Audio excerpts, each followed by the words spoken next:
Ahora vamos a tener una de las primeras entrevistas aquí en nuestro programa que tiene que ver con un cardiólogo de nuestra ciudad. Estamos hablando de Enrique Ceruti porque, como comentábamos hace unos minutos, ayer una noticia que conmocionó al país fue el fallecimiento de la locomotora Oliveras, que había sufrido un ACV isquémico. Bueno, uno de los factores de riesgo de los ACV, los accidentes cerebrovasculares, tiene que ver con la hipertensión arterial. Entonces, queríamos charlar justamente con un especialista en el tema, como lo es Enrique Ceruti, cardiólogo, decíamos, de nuestra ciudad, para hablar justamente en detalle de todo lo que involucra y todos los riesgos que tienen tanto la hipertensión arterial como la hipotensión.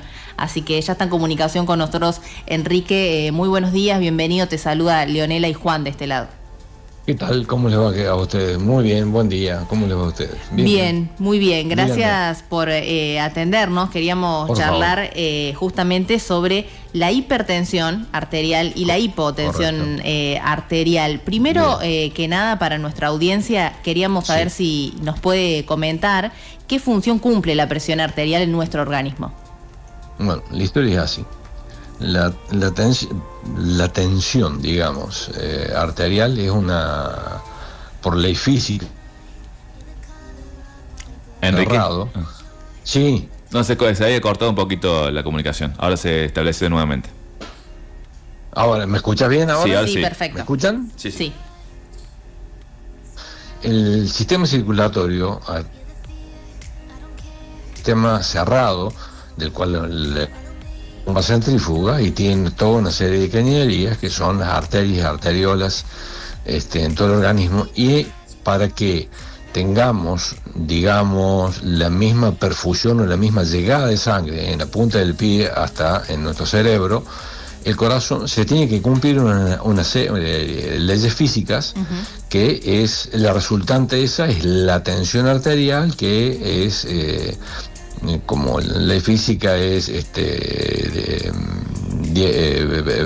diámetro por resistencia, que eso da la tensión arterial que tenemos que tener. Hoy día se acepta de que la tensión arterial, es decir, lo máximo permitido de tensión arterial son 140 milímetros de mercurio de máxima.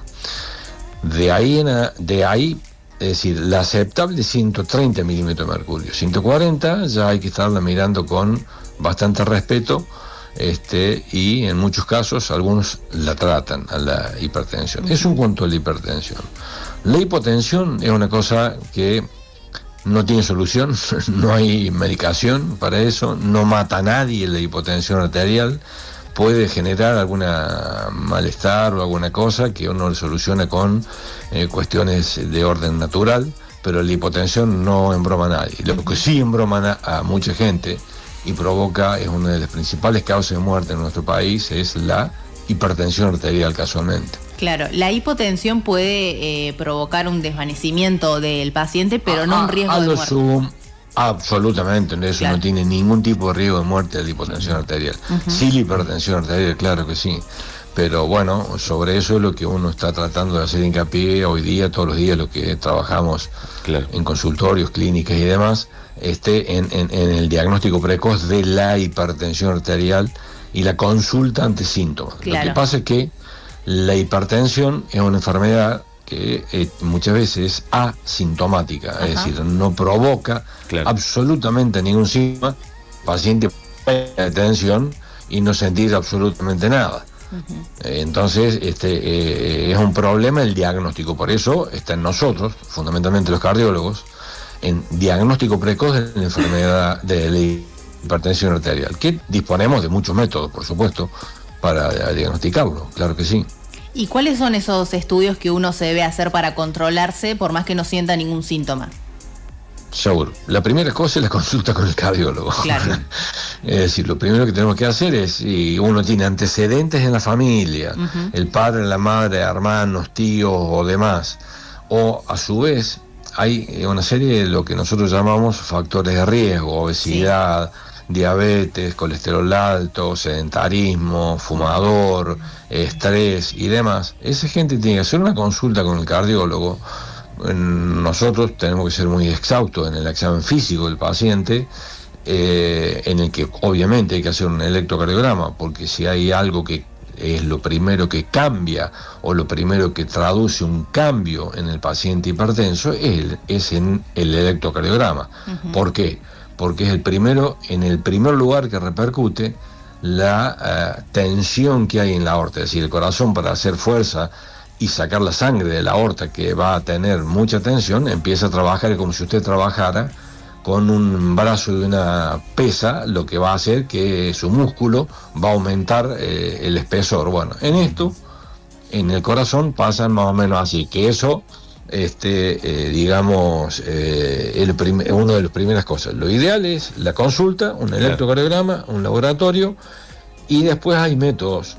Por ejemplo, que está muy en boga hoy en día, el MAPA, que es el monitoreo ambulatorio de presión arterial. Sí. Es un aparato que se pone 24 horas, después se lee en una computadora y ahí se ve si hay hipertensión, no hay hipertensión. Claro. Y el problema es fundamentalmente la hipertensión nocturna. La hipertensión nocturna es la que más relacionada está con eventos cardiovasculares duros, le decimos nosotros. ¿Cómo sería la hipertensión nocturna? Sí.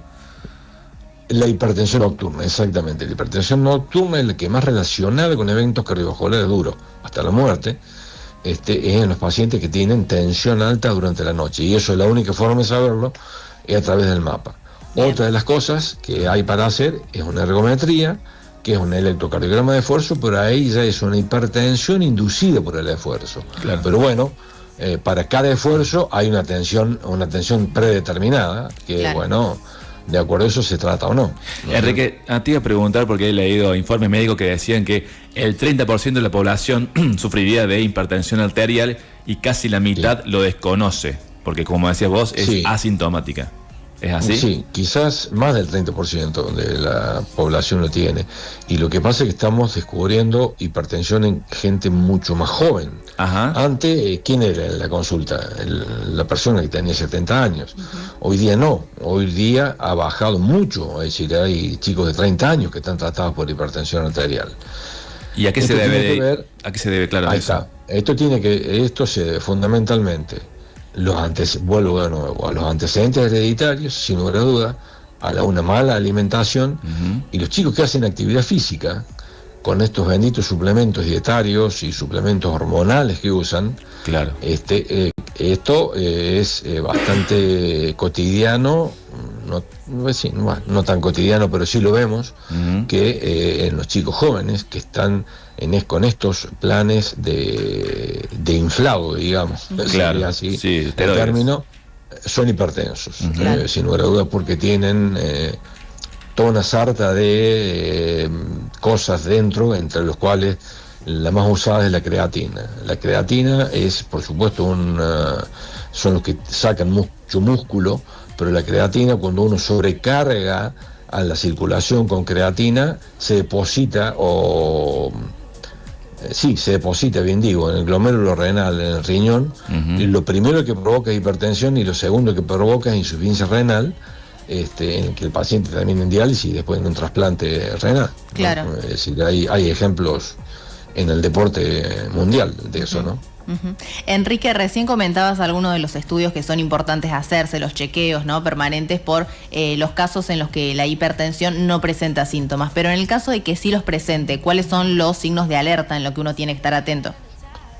Generalmente el hipertenso, de la primera cosa que se queja es de una nucalgia, es decir, un dolor de cabeza acá atrás en la cabeza. Sí. Pero eso puede ir acompañado de falta de aire, dolor de pecho, agitación cuando caminan, edema de las piernas, es decir, los pies hinchados, entre otras cosas. Esas son las cosas más comunes que nosotros encontramos en el paciente hipertenso, o que desencadena la consulta.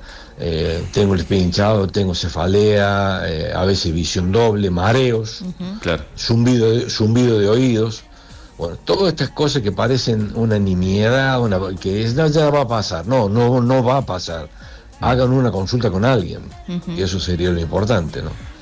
Enrique, también te iba a preguntar por el uso de drogas recreativas o de diseño que se utilizan habitualmente en fiestas electrónicas. También es un riesgo, ¿no?, en este sentido. Absolutamente, como cualquier elemento, lo mismo vale para lo que dije antes, para la actividad física. Todo tipo de este tipo de drogas no permitidas, si lo queremos llamar, son todas las que provocan determinadas cosas, algunas más que otras, sobre todo estas drogas de producción química, mezcla química de cosas, son de terror, es decir, desde arritmias hasta crisis hipertensiva severa, edema cerebral y demás, ¿no? Claro que sí.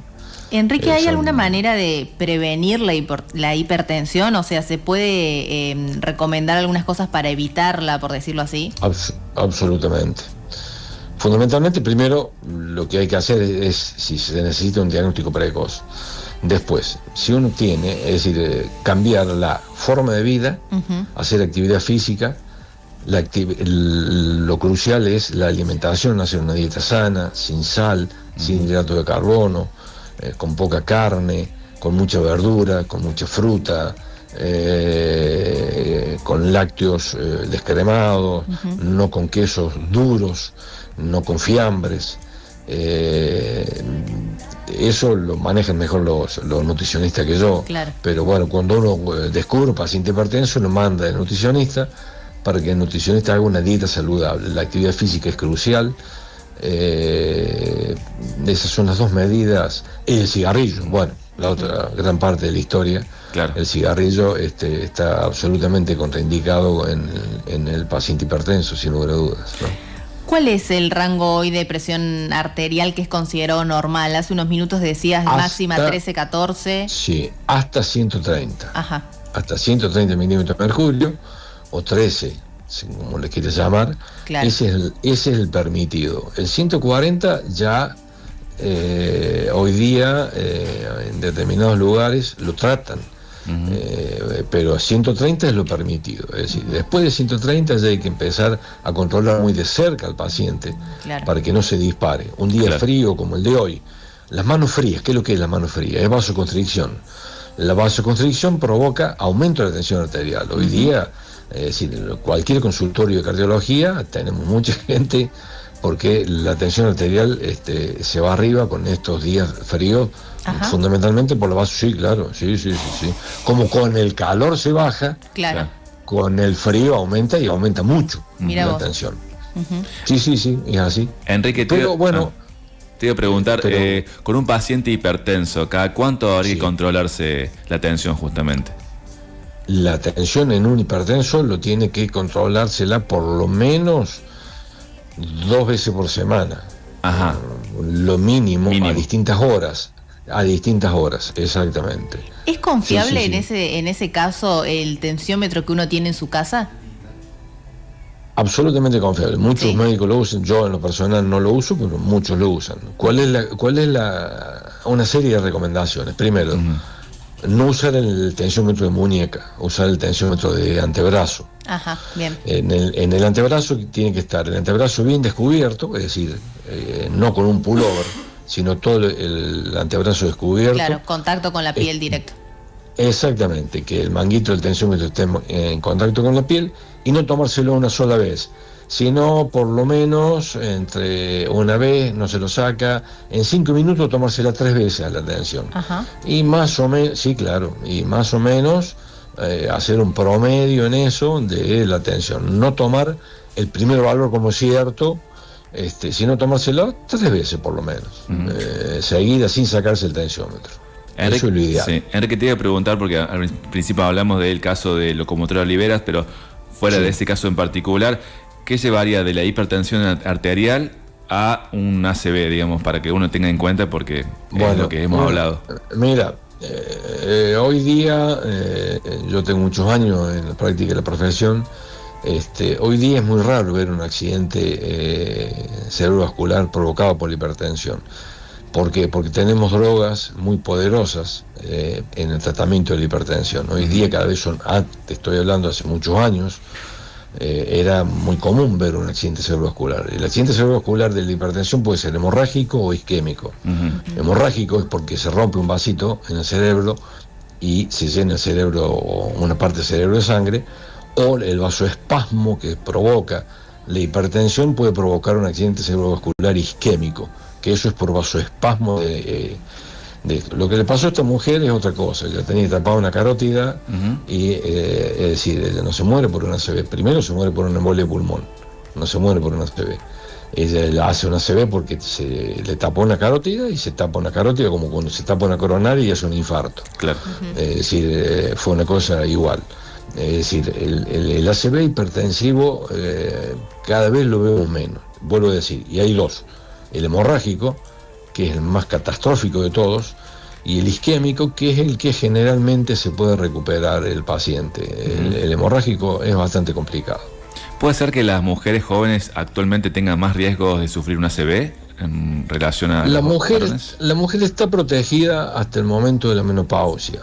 Ajá. Con su hormona. Después que empieza en la menopausia a declinar sus hormonas, empiezan a tener el mismo riesgo que tenemos los hombres. Ajá. En tener accidente cerebrovascular. Claro. En las chicas jóvenes se lo asoció en algún momento a la anticoncepción oral.